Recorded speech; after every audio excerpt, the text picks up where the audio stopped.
Right now, I do want to take you out to some of the big stories that we are covering here, and this one coming in overnight as the U.S. State Department has put a pause on issuing visas to anyone traveling on an Afghan passport. Secretary of State Marco Rubio confirming this on his X page, writing right there on your screen, quote, President Trump's State Department has paused visa issuance for all individuals traveling on Afghan passports. The United States has no higher priority than protecting our nation and our people.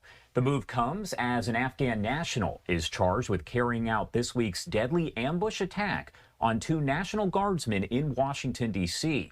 As a result, President Trump has vowed to, quote, permanently pause migration from poorer countries, promising to expel millions of immigrants from the U.S. by revoking their legal status. And you've made changes for Afghanis' ability to apply for asylum. Do you blame all Afghans for this one man's mistake? No, but we've had a lot of problems with Afghans because they had a lot of them coming in on these planes. Again, I show you this picture. We had a lot of them coming in on these planes that are, look at them. There was no check-in. They just poured into the plane. And many of these people are criminals. Many of these people are people that shouldn't be here. And many of them have been gotten out. I mean, we've gotten out a lot of the people that, we've taken a lot of them out of here. But many of them they are came here in legally, right? Yeah, I know, this deal story. Many are wonderful, yeah. No, I'm sure. I said many are here legally, though. What should they think in terms of their prospects? Well, they can't be happy, okay? They can't be happy. Now, take a look at your screen right here. Ramanullah Lackenwall is the suspected gunman in this shooting here. The Trump administration says he worked with the CIA during the Afghanistan war and came to the U.S. as part of a program to resettle those who helped American troops after the U.S. withdrawal from Afghanistan. The 29-year-old who faces charges, including first-degree murder, is accused of fatally shooting West Virginia National Guard member Sarah Beckstrom on Wednesday in the nation's capital. This is video here from the scene. Now, another guardsman, Andrew Wolfe, was critically injured in the attack and at last check remains hospitalized in critical condition. A lot to discuss about all of this, so I do want to bring in Brian Higgins, security expert, founder of Group 77 and former police chief in Bergen County, New Jersey, also served 8 years in the National Guard. Thank you so much, Brian, for taking the time to be here with us today. Thank you for having me, Josh. Of course. And first off, I do want to kind of ask you overall, as we've seen this investigation play out over the last 3 days or so, can you break down what information has stood out to you overall?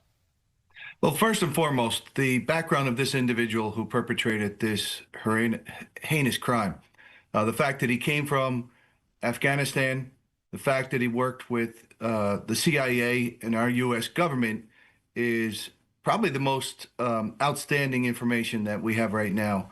And from there, much of the information about him and whatever information law enforcement can gather about this shooting will begin there. And as we take a look right here, I do want to pop some of this up on your screen. We do have the two victims. As I mentioned, we do know that Sarah Beckstrom did pass away from her injuries, and at last check, Andrew Wolfe is listed in critical condition. Now, we haven't received an update today, but of course, we will bring you that as we do get it. How does an investigation like this typically unfold in the first 48, 72 hours? Well, Josh, investigations like this are multifaceted. It's not any one avenue that they'll take. They're going to begin at whatever information they have already on this individual. I'll call it a file that the CIA has about his background when they first vetted him to be part of this this team that he belonged to, this program. But it will also include digital evidence. It'll include evidence about the firearm, the travel of his vehicle, his planning, his finances, all of his communications, as well as his actions in the last several days. They're going to build a kind of or recreate his life in the last several months, from the last several months. And on that kind of note, how do they work to determine whether this was something that was planned in advance, if it was an opportunistic situation? Obviously, at this point, we've heard from investigators this was planned as he drove from Washington state, they say, over to the nation's capital and carried out the attack Wednesday. But how do they go about determining that so quickly? Well, they're going to show or look at his travel records. He's going to have stopped for gas. He may have an easy pass or something similar. They're going to track his cell phone. The firearm, I understand, has already been tracked back to Washington State. So we know that he carried a firearm from Washington State and traveled to D.C. What they want to know is, how long was that travel? Is this something that took a week, several days, or did he move at a very quick pace, which would indicate that he was determined from the moment he left Washington State to carry out a violent act like this? So that's the beginning of this investigation. They're also going to look at, again, his financial records, his communications before this, and any changes in his daily life or his personality leading up to this event. How do they go about determining whether there are potential accomplices? If somebody else did potentially play a role in the planning process? We know, of course, that federal investigators did say this was a lone gunman. He acted alone in the shooting itself, they say. But how do they go about determining if maybe somebody else is involved somehow along the way? So that will be information gained from his digital footprint, his communication, his email, his phone, but also boots on the ground, police investigation where they're going to talk to his neighbors, his family members, his friends, co-workers, anybody that he's touched in the last few years. They'll go to places that he regularly goes to. Can he communicate from those places? Can he use another phone? So they're going to go step by step. And as time moves on, they're going to gather more and more information. And as that information is gathered, the new information that comes in may shed light on the current information they have. And right there on your screen, that is the suspect in the shooting. As of right now, we are told that he will be charged with first-degree murder. However, at this point, our last understanding is that he's still hospitalized here.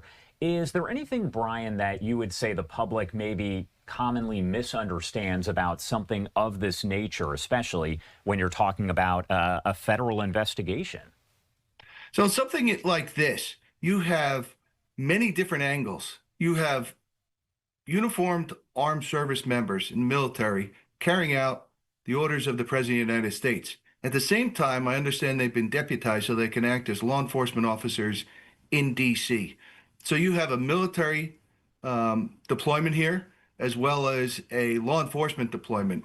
So the resources on this investigation are going to be more than normal. They're going to exceed the FBI, local law enforcement. They're going to include the military as well. What question or maybe questions do you have that you hope federal investigators could release here in the coming hours and days? There's a lot of questions about what the potential motive was here. We have some limited information there that was released by Kash Patel, the FBI director, as well as Jeanine Pirro. She actually held a news conference there with Kash Patel over on Thanksgiving Day to kind of break it all down. But what question or questions do you have that you hope will be answered? Well, first and foremost, the most critical is this part of a much larger plan? Is this one individual who's part of a multifaceted attack on the United States? If it is, that should come out in the investigation that goes back to his time in Afghanistan, leaving Afghanistan. What were his initial intent of coming to the United States? So we want to know, first and foremost, is this part of a larger planned attack on the United States? Secondly, we want to know how this came to be where he was not identified in advance. Is there anything along the way that was missed? It was called vetting when he was allowed to be part of this special program in Afghanistan. But what does that vetting look like? Was it a check the box just to make sure this person is who he says it is, or was it a deep dive? So we want to know what can be done in the future to identify information that would prevent something like this happening again. And my last question for you here before I let you go, What sort of role would you say that the public plays here in kind of piecing this all together? We know in an everyday investigation here, you have police who put out a call for anyone with any information who may have witnessed something, if you have surveillance video. Is it the same kind of situation here when you're talking about a federal investigation where a lot of information is not yet being released? It's critical that the public share the information they have, no matter what it is. If they were in the area at the time and heard anything, saw anything, do they have any digital imaging of what occurred? Do they have video? Do they have pictures? Many cars today have mobile in-car video, the average civilian vehicle. Anything that they know, whether they were there at the scene, near the scene, or where he lives, public information is going to be critical. Much of the video that's going to be recovered and used will come from private entities, businesses that had cameras on the outside.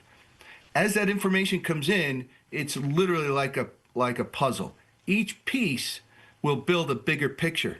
And as that picture is built, as new information is gathered, it will shed more light on that information that already is received. All right. Brian Higgins, thank you so much, as always, for taking the time to help break all of this down. We discussed a lot, covered a lot of ground there, but is there anything you want to add here about any of this before I let you go? No, just that we don't want to see something like this happen again. And all the actions taken so far by law enforcement and federal authorities seem to be prudent. We can't let something like this happen again, so it needs to be addressed immediately. All right. Thank you again for taking the time to be here. We definitely appreciate it. Thank you, Josh.